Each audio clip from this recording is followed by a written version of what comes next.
Bonjour, bonjour, et heureux de vous retrouver sur le plateau de Batijournal TV. Nous sommes à Montpellier, congrès plan bâtiment durable, et nous commençons cette session d'enregistrement avec vous. Léa Monnier, vous travaillez chez Elio, Oui. et vous êtes responsable du pôle secteur public, c'est ça? Exactement, enchantée. Enchanté. Elio, qu'est-ce que c'est? Alors, Elio, c'est une société de services en maîtrise de l'énergie qui va accompagner tout type de bénéficiaires, donc du particulier à l'industriel, en passant par les collectivités, les bailleurs sociaux, les syndics de copro, pour valoriser leurs travaux de rénovation énergétique et plus globalement pour les accompagner dans leurs projets de rénovation énergétique. Alors, vous avez parlé de particulier, vous avez parlé de copro, et aujourd'hui, on va parler d'autre chose. On va parler école, parce qu'il y a un vrai sujet rénovation des écoles.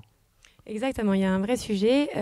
Pour atteindre les objectifs zéro carbone à horizon 2050, le ministère a mis en avant le fait que les écoles étaient une priorité à rénover. Déjà parce qu'il y en a énormément. Il y a plus de 60 000 écoles publiques actuellement. On s'intéresse aux écoles publiques, mais ça n'empêche pas de rénover les écoles privées. Complètement, c'est exactement ça. Mais du coup, ça représente plus de 130 millions de mètres carrés de bâtis. Et pour les collectivités, c'est un gros enjeu, dans le sens où non seulement il y a un enjeu de rénovation du bâti pour tout ce qui est consommation d'énergie, mais aussi évidemment pour le confort des élèves et des enseignants. Donc le ministère a mis en avant le fait de vouloir amplifier la rénovation des écoles avec des objectifs assez ambitieux qui sont de rénover 2000 écoles à horizon 2024, 10 000 à horizon 2027 et 40 000 à horizon 2034. Voilà, on a 40 000 écoles à rénover en 10 ans. On est en 2024 bientôt. Donc on a besoin de se faire accompagner, mais normalement les collectivités locales, elles ont quand même en interne les ressources. Comment vous les accompagnez? Qui vous accompagnez? Alors, nous, on va accompagner tout type de collectivités pour leurs projets et sur tout type d'école. En fonction de notre interlocuteur et en fonction de son avancée sur son projet, on va pouvoir proposer différentes prestations.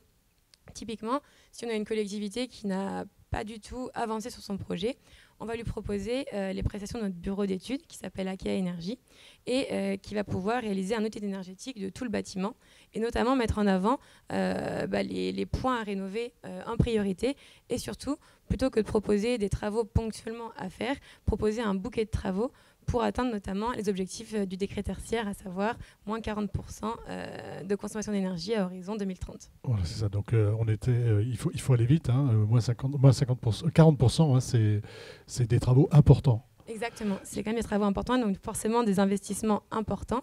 Et c'est là où aussi nous, Elio, on va pouvoir les appuyer, c'est-à-dire mobiliser les aides qui existent, et notamment ces aides qui découlent des certificats d'économie d'énergie. Voilà, vous vous intéressez principalement à tout ce qui est certificat d'économie d'énergie. Très concrètement, quelles sont ces aides et comment ça marche? Alors, pour une collectivité, pour une école. Bien sûr. Alors du coup, pour rénover une école, il y a actuellement plusieurs aides qu'une collectivité peut mobiliser. Il y a donc le fonds vert qui existe depuis début janvier 2023, qui peut du coup aider les collectivités sur ces projets. Comment? Alors, en mobilisant du coup des financements pour tout ce qui est travaux de rénovation énergétique. En mai 2023, il y a la Banque du Territoire qui a lancé le programme EduRénov, où plus de 2 millions d'euros vont pouvoir être générés du coup, également pour accompagner les collectivités sur leurs projets de rénovation des écoles. Ajouté à cela, les collectivités vont pouvoir mobiliser tout ce qui est DETR et DICL. DETR, DICL, s'il vous plaît. Alors, je suis désolé, les acronymes sont difficiles parfois sûr. pour ceux qui ne sont pas au fait de ces questions. Alors, ça va être la dotation à l'équipement pour les territoires ruraux et la dotation pour le soutien à l'investissement local, que du coup les collectivités peuvent mobiliser pour ce type de travaux. Il va y avoir aussi tout ce qui est tiers investissement, le programme Acté Plus, notamment pour les aider justement en phase amont sur toute la phase ingénierie, et puis le dispositif des certificats d'économie d'énergie. Et là, du coup, c'est nous, surtout sur ce volet-là, sur lesquels on va pouvoir agir, dans le sens où nous, chez Elio, on est une société délégataire dans le cadre de ce dispositif. Et on va pouvoir, du coup, accompagner les collectivités pour monter leur dossier sur ce sujet-là. Donc, l'idée, ça va être de les accompagner en phase amont de leur projet, détecter les opérations qui vont potentiellement pouvoir être éligibles à ce dispositif et générer, du coup, des aides, optimiser ces aides, les accompagner sur le montage de tout leur dossier et leur verser la prime in fine une fois les travaux réalisés. Est-ce qu'on a une idée en fait du pourcentage de ce que représente, on va dire, pour une rénovation entre guillemets normale, je ne sais pas s'il y en a, mais classique, est-ce qu'on a une idée du pourcentage que ça représente ces aides par rapport à l'investissement global? Oui, alors ça du coup c'est un gros sujet pour les collectivités et c'est ce qui a été mis en avant lors d'une étude qui a été réalisée il n'y a pas longtemps, c'est que les collectivités ont du mal à se projeter sur le budget qui va être investi en fait pour ce type de travaux. C'est estimé à environ 300 € par mètre carré jusqu'à 1 700 € par mètre carré, donc ça fait quand même une très large fourchette et cette fourchette va même de 1 100 € par mètre carré jusqu'à 1 700 € par mètre carré lorsqu'on veut atteindre les objectifs. Donc ça reste quand même des travaux qui sont assez chers, mais des fourchettes toujours très larges. Et donc effectivement, les collectivités ont besoin d'apports parce qu'elles ne l'ont pas forcément. Sachant qu'elles ont quand même ce maximum de 80% de subventions publiques auxquelles elles sont capées. Et donc ce que peuvent représenter ces aides, c'est en fait très variable selon les projets. D'un point de vue certificat d'économie d'énergie, pour une même opération, le financement peut aller de 5% à 100%. Et donc, c'est là où c'est compliqué. Et c'est là où, du coup, c'est important que nous, on puisse intervenir en phase amont des projets pour leur présenter rapidement le budget qu'elles peuvent allouer, en tout cas pour les T2E.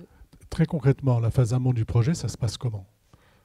Quelles sont les différentes étapes d'une phase amont du projet jusqu'à ce que j'ai, en fait, c'est un projet d'ingénierie financière, on est d'accord ? Bien sûr.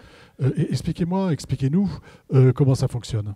Alors, donc ça dépend en fait du coup de où en est la collectivité. Typiquement, si la collectivité a fait un audit énergétique sur son bâtiment, comme je le disais, elle va avoir eu plusieurs préconisations de bouquets de travaux.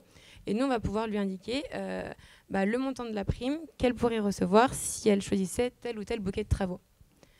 Quand c'est vraiment un accompagnement, là, vous avez quelqu'un qui est dédié pour cette collectivité. Comment ça se passe ? On a toujours le même interlocuteur. Je dis ça parce que dans les communes rurales, c'est pas simple. Ouais. On a souvent des personnes qui sont retraitées, qui s'occupent de ces communes, qui sont élues et qui ne comprennent pas toujours tous les... et on ne peut pas leur en vouloir, mais c'est comme ça. Toutes les arcanes, on va dire, et toute la difficulté qu'il y a à monter ce genre de projet. Complètement, et du coup c'est vraiment le point important sur lequel on met l'accent nous chez Elio, c'est vraiment cet accompagnement des collectivités étape par étape et toujours se rendre disponible parce que comme vous le disiez, surtout dans les communes rurales, généralement on est en contact avec le ou la secrétaire de mairie qui parfois est disponible le mercredi de 14h à 16h parce que le reste elle est sur d'autres communes et donc quand c'est comme ça effectivement il faut que vraiment on les tienne par la main et qu'on se rende toujours disponible quand ils le sont. Et donc l'idée c'est que effectivement ils aient chez nous, chez Elio, un seul interlocuteur unique sur toute la durée de leur projet, même dans le cadre de partenariat plus global sur plusieurs années, c'est toujours la même personne qui va leur répondre et qu'on prenne les devants si besoin, c'est-à-dire qu'on puisse nous rentrer directement en contact avec l'AMO, avec l'architecte, avec les entreprises de travaux qui vont intervenir pour que la collectivité ait le moins à en faire et que ce soit le plus simple pour elle finalement. Aujourd'hui, vous travaillez déjà avec des écoles, avec des communes. Oui. Combien de communes, comment ça se passe et quels sont vos objectifs à vous ? Parce que on a dit qu'il y en avait 40 000 jusqu'à 2034. Vous n'allez peut-être pas vous intéresser aux 40 000 écoles à rénover. On aimerait, mais ça va être compliqué de pouvoir tout adresser. Mais effectivement, nous, depuis 2017, on a déjà accompagné la rénovation de 2000 écoles chez Elio.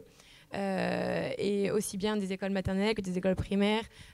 On travaille aussi avec des départements ou des régions, donc on va aussi accompagner pour la rénovation de tout ce qui est collège et lycée. On a actuellement plus de 200 opérations en cours de valorisation et l'idée c'est justement que plus ça aille, plus on adresse ce type de rénovation parce que non seulement c'est important, mais en plus les collectivités sont très demandeuses de ça. Et le fait qu'il y ait justement ces compléments d'aide avec tout ce qui est du coup fonds vert et le programme EduRénov, ça accélère cette dynamique et on essaye nous du coup d'y aller avec eux. Sur le retour d'expérience, oui. J'imagine que vous analysez un petit peu les différentes rénovations qui ont eu lieu. Qu'est-ce qu'on constate ? C'est quoi ? On travaille d'abord l'enveloppe, on travaille les équipements techniques, on fait du global, mais est-ce que c'est quand même l'enveloppe qu'on met en avant d'abord, qu'on travaille d'abord ? Quels sont les travaux, on va dire, que vous réalisez ? qui sont réalisés? Alors, je pense que pour que la rénovation soit globale, il y a 4 volets sur lesquels il faut s'appuyer. Effectivement, tout ce qui est enveloppe du bâtiment, avec tout ce qui est du coup isolation, remplacement des menuiseries.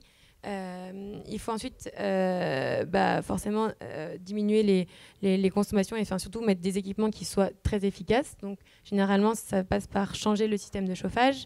Là il y a beaucoup d'aides sur tout ce qui est remplacement des systèmes de chauffage au fioul, gaz ou charbon par des pompes à chaleur ou des raccordements au réseau de chaleur ou encore des chaudières biomasse qui du coup consomment moins et qui sont décarbonés. Donc c'est forcément plus intéressant. Mettre en place des systèmes de ventilation plus performants également. Et puis, plus récemment, il y a un décret qui a été publié, le décret BAX, qui incite à mettre en place, et même qui impose, à horizon 2025 puis 2027, la mise en place d'un système de régulation dans les bâtiments. Donc c'est un système qui va en fait permettre de réguler tous les postes qui consomment de l'énergie. Donc aussi bien tout ce qui est chauffage, eau chaude sanitaire, ventilation, réfrigération, éclairage ou auxiliaire. Et c'est d'autant plus intéressant dans les écoles, dans le sens où ce sont des bâtiments qui sont utilisés de manière périodique, c'est-à-dire que les élèves ils vont arriver à 8h, ils vont repartir à 17 ou 18h, mais ça ne sert pas forcément de chauffer du coup toute la nuit, ou le mercredi après-midi quand les élèves sont absents, ou encore le week-end.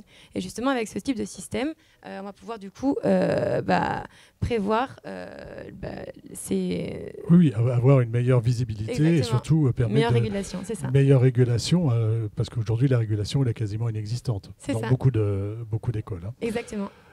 Oui. Non, j'allais dire, du coup, les 2 autres postes, ça va être du coup tout ce qui est... On n'était pas allé jusqu'au bout, voilà. Je suis désolé. Non, pas de souci. Tout ce qui est énergie renouvelable, avec des gros sujets en ce moment sur le photovoltaïque ou la géothermie. Et puis, pour aller vraiment jusqu'au bout, ça va être tout ce qui est éco-geste et adopter un comportement tout en sobriété, parce qu'un bâtiment, il faut savoir aussi l'entretenir et avoir des petits gestes du quotidien qui font que, au final, on consommera encore moins. Donc ça, c'est tout ce qu'on a à apprendre. Exactement. Si je suis le maire de ma petite commune, rurale ou un peu moins rurale, enfin, ou une petite ville, un petit bourg, je m'adresse à qui? Comment je vous contacte? Alors, vous pouvez aller sur le site Elio. Il y a les coordonnées. D'ailleurs, il y a mes coordonnées. Mais sinon, vous pouvez aussi du coup, me contacter en direct. Si vous tapez Léa Monnier Elio, vous trouvez sûrement mes coordonnées. Voilà, ça marche. Merci. Merci d'être venu sur le plateau de Bâti Journal nous parler donc, de ce que vous mettez en place pour aider les communes à rénover leurs écoles. Une émission, un temps à retrouver comme tous les émissions que nous allons tourner ici sur notre site internet Bâti Journal TV bien sûr et sur les sites de nos partenaires que sont Planète Bâtiment et bien sûr le site du Congrès Plan Bâtiment Durable. Merci à vous.